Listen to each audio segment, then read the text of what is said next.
Halo semua, selamat datang kembali di Dokumen Malam. Pada episode kelima ini, aku mau nyeritain sebuah kisah yang sangat serem dan tentunya ada nilai positif yang dapat kita ambil pelajaran dari temannya. Ya udah, tolong siapkan posisi ternyaman kalian, siapkan minuman dan camilan karena sebentar lagi kita akan mendengarkan kisah Valentina by Dokumen Malam.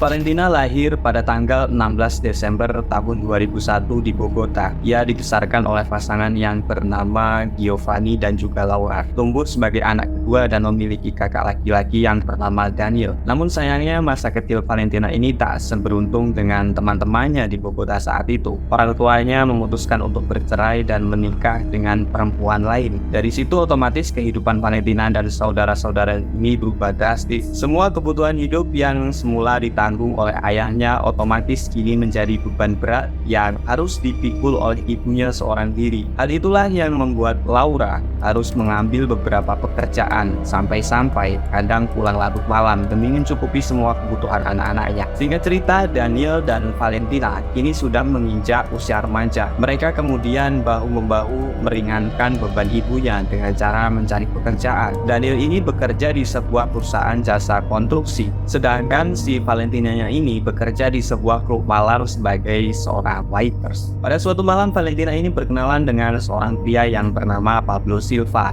dan ini adalah seorang pengusaha lokal yang tentunya memiliki umur jauh di atas Valentina. Pablo kemudian mengatakan jika Valentina ini sepertinya tertarik dengan bidang musik. Pablo menyarankan tuh agar Valentina belajar musik DJ karena saat itu ya di Kolombia memang sedang hits-hitsnya musik DJ di kalangan para remaja. Dia juga memiliki beberapa kenalan jika saja Valentina ini tertarik dengan dunia DJ. Valentina yang memang memiliki hobi di bidang musik kemudian mempertimbangkan tawaran tersebut. Ia pun kemudian mengambil kelas dan mendapatkan sertifikat di umur 17 tahun. Selama itu juga Pablo lah yang mengatur semua jadwal manggung bagi Valentina. Dan singkatnya, DJ muda ini pun mulai dikenal berkat dukungan dan juga arahan dari Pablo yang saat ini menjadi manajer sekaligus pacarnya sendiri. Ya, pada akhirnya mereka berpacaran guys, karena ya selama 2 tahun lebih bisa dibilang Pablo inilah yang selalu bersama dengan Valentina. Beberapa tahun ke depan karir Valentina di industri musik semakin melunjak. Ia pun semakin terkenal di dunia klub malam berkat dukungan dan arahan dari Pablo.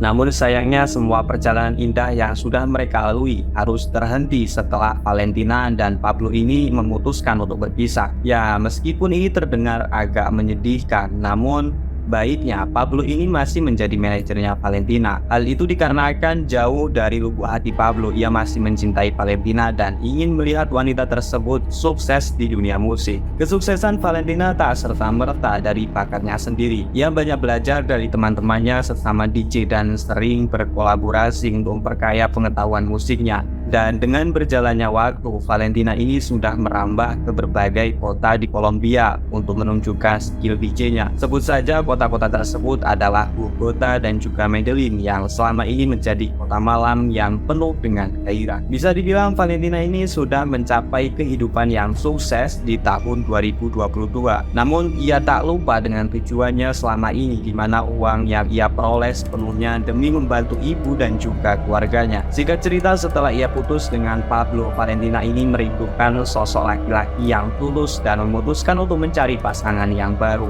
Parasnya yang cantik tak membuatnya sulit untuk menggait perhatian laki-laki. Ia dengan mudah berkenalan dengan seorang pria berusia 30 tahun asal Texas yang bernama John Pulos. Pertemuan mereka diawali di sebuah bar saat Valentina sedang mengisi musik di sana. John sangat tertarik dengan paras Valentina karena selain cantik, ia juga memiliki bakat dan juga sosok yang ceria. Di sisi lain, Valentina juga merasa sangat senang karena pada akhirnya ia menemukan sosok pria seperti John ini. Valentina merasa jika John ini adalah pria yang baik dan ia juga tidak pelit dengan Valentina. Perkenalan yang singkat dan satu sama lain sudah merasa cocok akhirnya membuat kedua sejoli ini memutuskan untuk berpacaran. Mereka kemudian bertemu untuk makan malam dan kemudian dilanjutkan dengan liburan selama 2 hari di Kolombia. Tentunya semua biaya liburan tersebut sepenuhnya ditanggung oleh John. Meskipun Valentina saat ini bisa dikatakan memiliki semuanya, John menunjukkan jika dirinya itu adalah laki-laki yang royal dan tidak perhitungan dengan Valentina. Hal itulah yang membuat Valentina semakin yakin jika John adalah pria tulus yang selama ini ia idam-idamkan. Namun pertanyaannya di sini, apakah John memang sebaik itu dan siapakah John ini sebenarnya?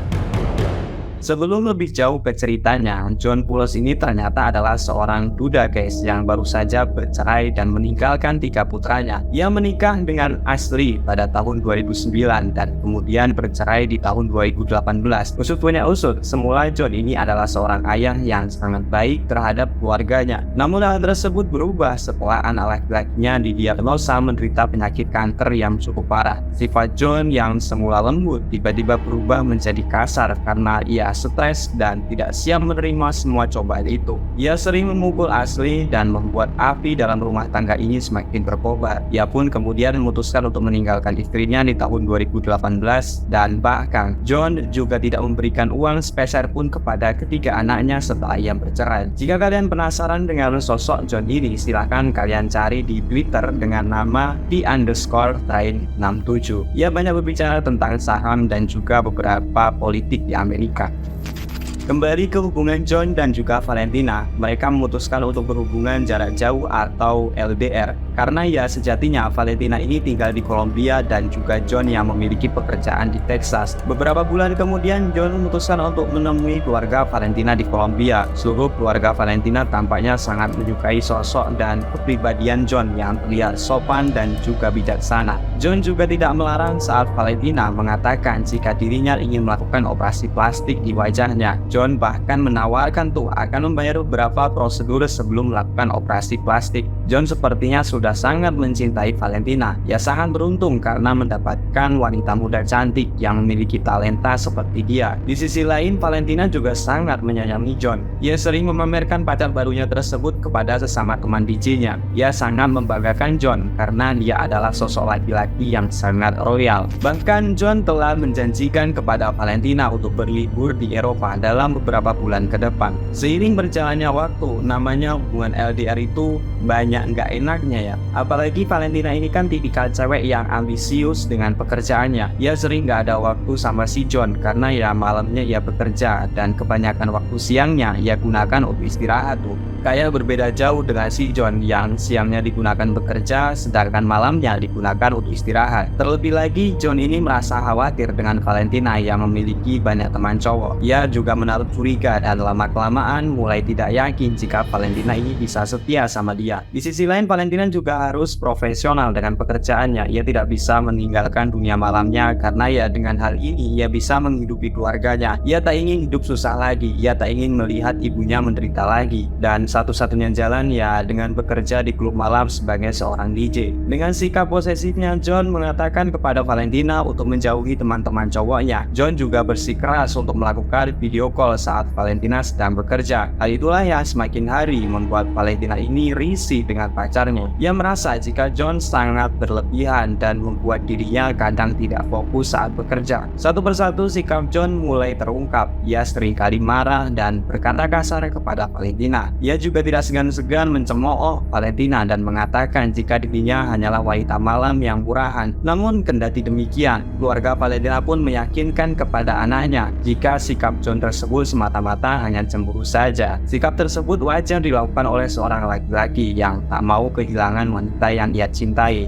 Namun hubungan LDR itu pun semakin kesini semakin toksik. Valentina sudah sangat muak dengan sikap posesif John. Begitu juga dengan John yang semakin berpikiran negatif dan menuduh jika Valentina sudah memiliki selingkuhan di luar sana. Karena sudah dituduh selingkuh, Valentina ini pun semakin naik darah dan marah. Ia pun memutuskan untuk mengakhiri hubungan ini dan meminta putus kepada John. Mendengar hal tersebut, John pun sangat terkejut ya kan. Ia tidak menyangka jika sikapnya selama ini sudah membuat wanita yang ia cintai justru berniat untuk meninggalkannya. John yang sudah terlalu dalam mencintai Valentina pun mengatakan jika dirinya tak ingin hubungan ini berakhir. Ia bahkan sudah berencana untuk pindah ke Kolombia Colombia hanya semata-mata untuk tinggal dan menetap di sana. Ya, bisa disimpulkan jika John ini mengajak Valentina untuk menikah dan mengakhiri masa LDR ini dengan sukacita. Mendengar ucapan tersebut tentu membuat Valentina yang tadinya marah besar berubah menjadi sangat senang. Ia luluh dengan semua pengakuan John yang ternyata sangat mencintai dan juga menyayangi Valentina. Begitupun dengan keluarganya, mereka sangat bahagia karena sebentar lagi Valentina akan menikah dengan seorang investor kaya raya dari Texas. Januari tahun 2023, saat itu John terbang ke Kolombia untuk menikahi Valentina. Sebelum pesta pernikahan tersebut dilakukan, mereka memutuskan untuk berlibur beberapa malam di Kolombia. Mereka pergi ke beberapa klub malam setempat di mana Valentina biasa bermain DJ untuk sekedar minum bersama. Keesokan paginya, John menjemput Valentina di rumahnya. Ternyata mereka tengah memindahkan barang-barang milik Valentina ke apartemen baru yang sebelumnya sudah John beli. Sesampainya di apartemen tersebut, Valentina kembali menghubungi ibunya dengan sambungan video call. Di sana Valentina menunjukkan tempat tinggal baru mereka dan tentunya membuat Laura, ibu Valentina, semakin bangga kepada anaknya. Ia sangat yakin jika Valentina kini sudah bisa hidup mandiri dengan pasangan yang sudah mapan. Namun pada keesokan harinya, tepat tanggal 23 Januari tahun 2023, jam 8 malam, ibu Valentina yang bernama Laura ini mendapatkan panggilan dari seseorang dengan membawa sebuah kabar. Orang yang membawa kabar tersebut tak lain dan tak bukan adalah Pablo Silva, manajer sekaligus mantan pacarnya Valentina. Di sana Pablo mengatakan dengan nada lirih dan sangat ketakutan. Ia mengatakan jika Valentina ditemukan tewas di sebuah pembuangan sampah. Namun yang jadi pertanyaan di sini, bagaimana bisa Pablo mengetahui kabar kematian Valentina dan siapa yang telah membunuh Valentina? Ternyata di hari yang sama, di mana seorang gelandangan yang saat itu tengah mencari rongsok di tempat pembuangan sampah tak jauh dari bandara lokal. Ia tidak sengaja menemukan sebuah koper berwarna biru yang besar dan menarik perhatiannya. Dalam pikirnya, ia bisa menjual koper tersebut dengan harga yang lumayan tinggi. Namun, alangkah terkejutnya saat gelandangan tersebut membuka isi koper yang ternyata terdapat mayat yang dibungkus dengan sebuah kantong plastik. Dengan sangat ketakutan, gelandangan itu pun segera melaporkan apa yang baru saja ia temukan kepada petugas keamanan bandara. Dan tak lama berselang, petugas polisi pun datang ke TKP untuk mengamankan lokasi penemuan mayat tersebut. Di dalam koper tersebut, petugas kemudian menemukan sebuah handphone yang masih aktif dan mendapati panggilan berkali-kali dari Pablo. Dari situlah polisi kemudian menghubungi Pablo dan mempertanyakan apakah dia mengenal Valentina. Pablo kemudian menjawab jika dirinya adalah manajer Valentina dan sudah kehilangan kontak selama 24 jam. Petugas kemudian mengatakan kepada Pablo jika Valentina sudah tewas. Mereka menemukan di pembuangan sampah dalam keadaan mengenaskan di dalam koper berwarna biru. Mendengar cerita yang diungkapkan oleh Pablo, tentunya membuat keluarga Valentina sangat terkejut, terutama Laura, ibu kandung Valentina, yang saat itu masih tidak percaya dengan berita kematian anaknya. Di sisi lain, petugas juga menemukan beberapa barang termasuk identitas Valentina di dalam koper tersebut. Petugas pun menduga jika pelaku pembunuhan bukanlah orang Kolombia asli. Mereka sudah sangat paham betul dengan berbagai kasus pembunuhan di negara ini. Mereka sangat yakin jika orang Kolombia tidak akan pernah meninggalkan jejak dalam menghabisi nyawa seseorang. Valentina kemudian dibawa ke rumah sakit khusus untuk dilakukan otopsi. Petugas kemudian mendapatkan data di mana kematian Valentina ini kemungkinan besar disebabkan oleh serangan brutal dari seorang laki-laki yang saat itu kondisi Valentina masih terlelap. Ya, bisa dipastikan luka cekikan dan sobek di bibirnya adalah bukti di mana Valentina saat itu mengalami kematian yang sangat menyakitkan. Petugas kemudian kembali menghubungi Pablo dan menanyakan siapa orang terdekat Valentina. Pablo yang mengetahui jika Valentina ini sudah bertunangan dengan si John lantas menyebutkan pria Texas tersebut secara detail kepada polisi. Informasi sudah dikantongi dan kasus ini secara serius mendapatkan perhatian publik, di mana kematian Valentina sungguh membuat terkejut semua teman-temannya di klub malam. Petugas kemudian melakukan pemburuan kepada John Poulos yang diduga telah membunuh Valentina. Mereka kemudian mendatangi apartemen di mana John Poulos dan Valentina semula tinggal. Mereka memeriksa beberapa CCTV yang ada di lingkungan apartemen tersebut. dan menemukan jika di malam sebelum pembunuhan, John terlihat tengah memasuki apartemen dengan membawa sebuah koper berwarna biru. Selain itu, polisi juga memeriksa CCTV di sebuah klub malam saat John dan Valentina ini pergi untuk minum. Di sana polisi mengidentifikasi wajah John yang terlihat memendam amarah saat Valentina tengah menyapa para penggemarnya. Ya, api cemburu sangat terlihat jelas di mata John saat itu, seakan-akan menunjukkan jika kedatangannya di Kolombia bukan untuk hidup bersama, melainkan untuk menghabisi kasihnya. Tugas juga menemukan rekaman lain yang menunjukkan jika di pagi itu, John terlihat membawa koper biru dengan kereta dorong ke dalam mobilnya. Dan itulah kejadian di mana John telah membunuh Valentina dan akan membuangnya di pembuangan sampah. Investigasi ini pun berlanjut di mana detektif polisi menemukan jika John Pulos telah meninggalkan Kolombia menggunakan pesawat menuju ke Panama. Kemungkinan besar John akan kabur dan menghilang di hutan Panama. Polisi kemudian bertindak cepat dengan menghubungi petugas Bandara Internasional Panama. Namun sayangnya John selangkah lebih cepat, di mana petugas bandara mengatakan jika penumpang mereka yang bernama John Pulos telah memesan tiket pesawat Turkish Airlines menuju ke Istanbul. Namun beruntungnya para petugas bertindak cepat guys, di mana John ini berhasil diringkus sebelum ia melakukan penerbangan tersebut. John diekstradisi dan dibawa ke Kolombia untuk dijatuhi hukuman. Di dalam persidangan, John dengan dibantu pengacaranya terus menyangkal jika dirinya tidak membunuh Valentina. Ia mengungkapkan jika Valentina saat itu pergi tanpa ia ketahui setelah mereka bertengkar hebat di dalam apartemen. Namun petugas telah menemukan banyak bukti termasuk CCTV dan juga sidik jari yang berada di tubuh Valentina. Kendati demikian, pengacara John terus menyangkal jika kliennya ini tidak bersalah. Mereka juga mengancam jika Kolombia telah menahan warga negara Amerika, yang itu artinya ini adalah masalah besar yang rumit di antara dua negara. Sidang kedua kemudian kembali digelar pada bulan September tahun 2023. Di sana John masih bersikeras menyatakan jika dirinya tidak bersalah dan menolak semua tuduhan-tuduhan tersebut. Namun lagi-lagi John harus bungkam tatkala jaksa penuntut umum kembali membeberkan bukti di mana John terbukti telah merencanakan pembunuhan ini. Bukti yang paling kuat diantaranya adalah beberapa pesan yang menunjukkan jika John selama ini sangat dendam kepada Valentina karena telah dianggap berselingkuh. Selain itu, para detektif juga telah mengantongi sejumlah informasi jika ternyata John ini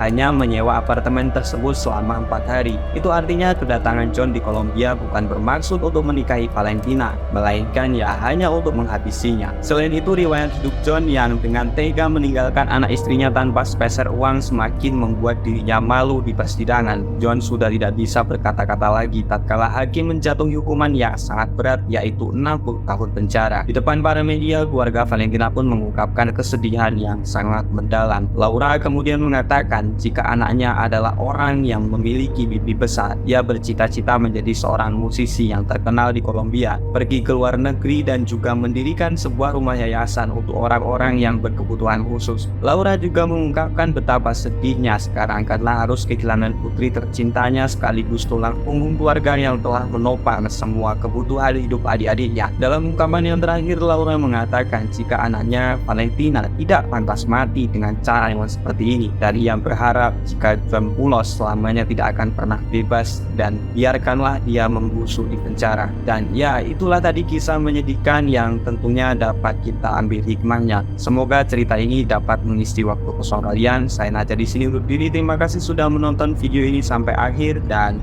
sampai jumpa di dokumen malam berikutnya.